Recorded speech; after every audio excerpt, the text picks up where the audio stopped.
नमस्कार मंडळी, येथील उपस्थित सर्व मान्यवरांचे, दर्शकांचे आम्ही Lokmanya Tilak college of physiotherapy व विद्यार्थ्यांतर्फे आपले सर्वांचे स्वागत करतो। आम्ही इथे जमलो आहोत याबद्दल तुमच्या मनात उत्सुकता असेलच की काय हा प्रकार नाही, ही एक प्रयोगिका आहे। हा प्रयोग लोअर बॅक पेन म्हणजे कंबरदुखी या विषयावर आधारित आहे। कंबरदुखी ही एक सामान्य समस्या आहे जी अनेक लोकांना आजकालच्या काळात अडथळा आणते। या प्रयोगाच्या माध्यमातून आम्ही तुम्हाला कंबरदुखीचे कारणे, लक्षणे आणि त्यावर उपचार कसे करावे याबाबत माहिती देण्याचा प्रयत्न करतो। आजच्या या खास दिवशी फिजिओथेरपीच्या महत्त्वाबद्दल जागरूकता वाढवण्यासाठी आणि वर्ल्ड फिजिओथेरपी डे जो की येत्या 8 सप्टेंबरला आहे याच्याबद्दल व याच्या उद्देशाबद्दल माहिती देण्यासाठी हा कार्यक्रम आयोजित केला आहे। चला तर मग बघूया व या संदर्भात आणखी माहिती घेऊया। सुरू करूया पहिल्या सीनपासून। हा सीन एका लिव्हिंग रूम मधला आहे। आई खुर्चीवर बसून विश्रांती घेत आहे व सोबतच मॅगझीन वाचत आहे। तेव्हाच मुलगी स्नेहा रूम मध्ये येते।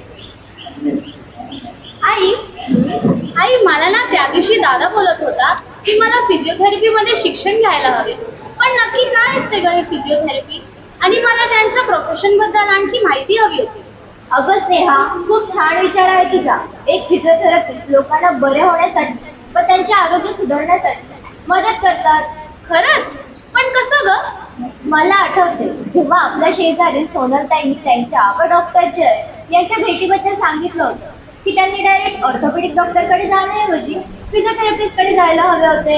हे फिजिओथेरपिस्ट कोणत्याही प्रकारचे दुखणे कमी करण्यात मदत करू शकतात का? हो, ते मूल्यमापन करतात, उपचार करतात आणि भविष्यातील समस्या टाळण्यासाठी त्यांच्या मार्गदर्शनाखाली व्यायामही देतात। ते काय काय करतात तू बघून घ्यायला हवे। मी ना तुला सोनलताईचा प्रसंग सांगते। सोनलचा प्रवास। सोनल ही मध्यमवर्गीय व तिसरीची तरुणी आहे व काम करून रोहिणी किचनमध्ये काम करत असताना सोनलची कंबरदुखीचा त्रास सुरू होतो। अरे ही कंबरदुखी, मला ना या कंबरदुखीमध्ये सुचतच नाहीये। आजकालच्या घरातली साधी सुधी कामं करताना आणि बाहेरून सामान आणताना सुद्धा त्रास सुरू झाला। मला वाटतं मला त्या डॉक्टरांची भेट घ्यावीच लागेल।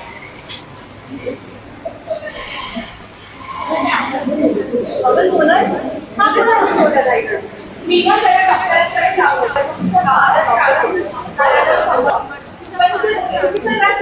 किती दिवस आहे? मला वेळ भेटेल तेव्हा मी जाईन। एक्सक्यूज मी मॅम, मला डॉक्टर जयंतला भेटायचं। हो ना, कसं आहे? खूप चांगले ऑर्थोपेडिक डॉक्टर आहेत। नाव ऐकलंय मी त्यांचं। अगदी बरोबर। बरं मला तुमचं नाव आणि पत्ता सांगा। हो, माझं नाव सोनल। मी इथे खासदारमध्ये आहे। बरेच दिवस झाले या दुसऱ्याला पेनकिलर तरी कितीला घेणार? अगदी समजू शकते। बरं मला असं वाटतंय डॉक्टर जे आले तर तुम्ही त्यांच्या केबिनमध्ये जाऊ शकता। Good morning doctor. Good morning. आपलं नाव? माझं नाव सोनल। बरं, काय होतं आपल्याला? मला ना पाठदुखीचा फारच त्रास होतो।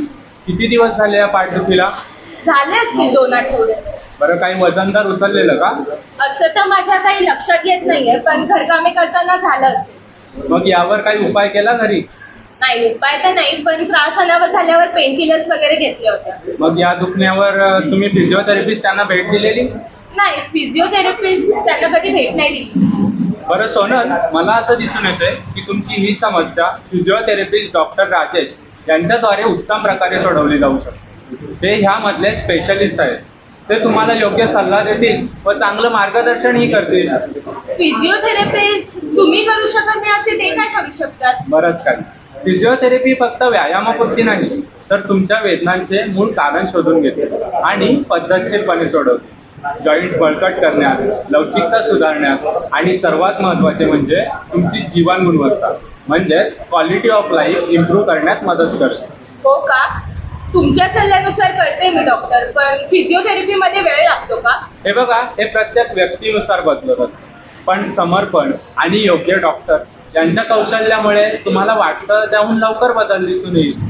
आणि सर्वात महत्त्वाचे म्हणजे नियमित असणे आणि प्रक्रियेवर विश्वास ठेवणे ही मुख्य गोष्ट आहे। बरं डॉक्टर। बरं, ही फाईल घ्या आणि डॉक्टर राजेश यांना भेटा, ते तुम्हाला योग्य तो सल्ला देतील। तुमचे खूप खूप आभार। या। तुम्ही तुम्हाला माहिती आहे का डॉक्टर राजेश यांचं केबिन कुठे? ठीक आहे, थँक्यू. सोनल डॉक्टर राजेश यांच्या केबिन मध्ये डॉक्टरांना भेट देते. Good morning. आपले नाव? माझं नाव सोनल. सोनल. डॉक्टर जय यांनी मला तुमच्या दुखण्याविषयी सांगितलं. हो, मला त्यांनी फिजिओथेरपी घ्यायला सांगितली यासाठी. तुम्ही मला याबद्दल आणखी माहिती देऊ शकतात का? हो नक्कीच. यासाठी ना मला तुमच्या डेली रुटीन विषयी माहिती हवी होती. बरं, मी मुळातच एक साधी गृहिणी पण पूर्णपणे ऑलराऊंडर. स्वयंपाक करणे, भांडी घासणे आणि घातग्रस्त कामं टाळणे. अच्छा, तुमच्या दुखण्याचे मूळ कारण जाणून घेण्यासाठी मला तुमचे एक्झामिनेशन करावे लागेल. तपासणी नंतर. डॉक्टर काही सिरियस आहे का? सर्जरी वगैरे करावी लागेल? नाही हो, काळजी करण्यासारखी काही गोष्ट नाही. तुमच्या डेली रुटीननुसार मी तुम्हाला काही उपचार योजना तयार करून देईल, जेणेकरून तुमचे सांधे मजबूत होतील व तुमचे दुखणेही कमी होईल. उपचार योजना नेमकं काय असेल त्यात? बघा, उपचार योजना जसे की मी तुम्हाला काही एक्झरसाईज सांगेल, ज्या तुम्ही इथे माझ्या गायडन्समध्ये करा व त्या तुम्हाला एकदा जमायला लागल्या की तुम्ही त्या आपल्या घरी देखील करू शकता. डॉक्टर हे ना एक्सरसाइज मी फोनवर बघून इंटरनेटवरून बघून करते. नाही हो, असे कोणतेही एक्झरसाईज इंटरनेटवर बघून करायचे नसतात. पेशंट व त्याच्या कंडिशननुसार एक्झरसाईज बदलत असतात. तुम्ही जर अशा कोणत्याही एक्झरसाईज केल्या तर तुमचे आधी ते दुखणे देखील वाढू शकते. अच्छा, असं असतं का? बरं झालं मी इथे फिजिओथेरपीसाठी आले आणि तुम्ही मला एवढी माहिती दिली. हो नक्कीच. आणि तुम्ही तुमच्या इंटरनेटपेक्षा तुमच्या डॉक्टरवर जास्त विश्वास ठेवायला हवा. आणि बरं झालं तुम्ही लवकरात लवकर थेरपीसाठी आला, त्यामुळे तुम्ही पुढील कॉम्प्लिकेशन पासून वाचला. कॉम्प्लिकेशन? असे काय कॉम्प्लिकेशन झाले असतील? अहो, कॉम्प्लिकेशन जसे की आजकालच्या काळात ना काही साधेसुधे दुखणे जरी अंगावर काढले तर ते महागात पडू शकते. जसे की तुमची नुकतीच सुरू असलेली पाठदुखी, कंबरदुखी याकडे वारंवार दुर्लक्ष केल्यास तुम्हाला पुढे जाऊन सर्जरी देखील करावी लागू शकते. अरे बापरे, मी नक्कीच माझ्या जवळील लोकांना फिजिओथेरपी बद्दल सांगणार. हो नक्कीच. आणि तुम्ही देखील उद्या न चुकवता वेळेवर थेरपीसाठी या. थँक्यू. फिजिओथेरपिस्ट सोनलला तिच्या दुखापतीचा रुटीन तयार केलं तर ती वेदनामुक्त होईल असं गाईडही करतात. सुधारणा नंतर. हा बोल ना, कसं मॅनेज केलं? काय गं? आमच्यापेक्षा बरीच कामं फार फास्ट करते. तुझ्याकडे पाठीचं आहे ना? पाठीचं दुखणं होतं. होतं म्हणजे सर्जरी घेतली काय? सर्जरी वगैरे नाही, मी फिजिओथेरपी घेतली आणि त्यांच्या सल्ल्यानुसार आणि सांगण्यानुसार करत गेले. फिजिओथेरपी नेमकं कसं घडलंय तर? हो, हे सर्व डॉक्टर राजेश यांचे आहे. ते केवळ जाणकारच नाही तर अविश्वसनीय सहाय्यक सुद्धा आहे. आणि मी लवकर फिजिओथेरपी सुरू केली म्हणून मला इतका फरक पडला. मला असं वाटतं मला पण माझ्या काळाचं ठीक आहे ना.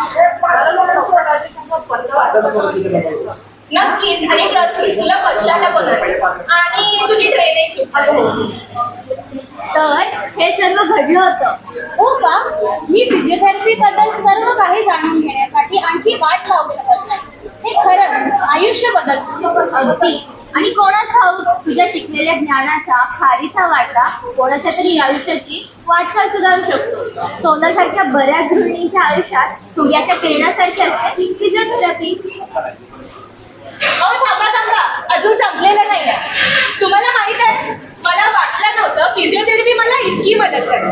मला अजूनही घरकामे करायचे, पण आता तरी ते मी वेदनारहित करू शकते. आणि याचं सर्व श्रेय जातं डॉक्टर राजेश.